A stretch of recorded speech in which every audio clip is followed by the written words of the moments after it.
Thank you, Mr. Chairman. In response to my colleague on the other side of the aisle who is expressing this idea of proportionality with respect to Gaza, I think it's important that in this moment, in the face of this barbarism from Hamas terrorists, that we're careful not to use nuance too much. What we need right now is moral clarity, and nuance is not really apropos at the moment. As you said in response to my colleague, there is a lot of misinformation. Why an ambulance? Because it was full of Hamas terrorists and weapons. That's why an ambulance. Moral clarity requires that we call out terrorism for what it is. And when there are calls for a ceasefire that would only enable Hamas to reconstitute another attack, that's not appropriate either. So, Ms. Leaf, I do want to address Secretary Blinken's call for Israel to provide a humanitarian pause. We all support humanitarian assistance for the innocent, but those running Gaza do not care about humanitarian needs, as you know and as you've testified. Did Hamas prevent innocent Palestinians from fleeing Gaza City to safer locations further south in Gaza? Absolutely. And does this make it harder for those people to access aid? Absolutely. And Ms. Leaf, is Hamas actively hoarding resources to pursue its Islamic jihadist war against Israel instead of providing water, fuel, and food to those affected by war? Yes, they are. And Ms. Leaf, do you feel Hamas would use any pause in Israel's effort to root out terrorist cells and uncover Hamas's urban terrorist network to resupply its warfighters?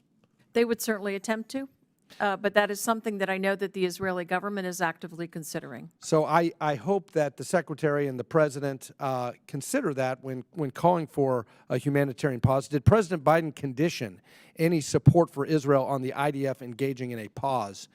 No, he did not. Well, that's good to hear. Let me follow up on the line of questioning regarding our partner in Qatar. Of course, the Qataris have been very helpful with Al Udeid Air Base, and we appreciate that.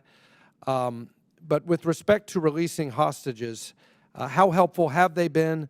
Are they using their considerable leverage to seek the release of all hostages immediately? They absolutely are. They've worked at it relentlessly. The problem is who they're talking to at the other end of the phone line. And it's a real question as to whether Yahya Sinwar is serious in any degree about releasing those hostages. And is the Hamas office in Qatar seeing any pressure from the Qatari government? Absolutely. It's good to hear. I do think the Qataris are important partners for us, but we want to make sure that we emphasize to them how helpful they can be in this moment. They want to be kind of the Switzerland of the Middle East. They can be very, very helpful in this moment, and I appreciate us taking advantage of that relationship. Taylor Force Act, real quick, Ms. Leaf, with the war ongoing, how are we ensuring that any U.S. support to NGOs operating in Gaza are not violating the Taylor Force Act? Are we seeing any support for the families of Hamas terrorists killed during the invasion of Israel in exchange for their participation? We are not seeing any of that, and we have asked the question and received the right assurances. Is the administration reconsidering this idea of providing assistance to NGOs, supposedly pro-Palestinian NGOs, as a way of bypassing or circumventing the Taylor Force Act?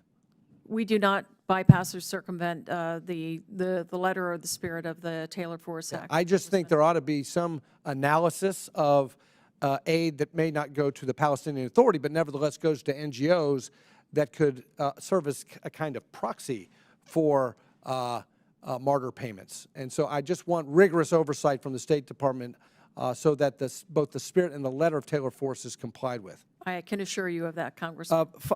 Finally, this issue of sanctions relief and the Financial Services Committee, we had a very important testimony about the $16 billion that was unfrozen, both in terms of the South Korea deal with the hostage deal and also the $10 billion held in Iraq to pay off Baghdad's debts for its purchase of Iranian natural gas.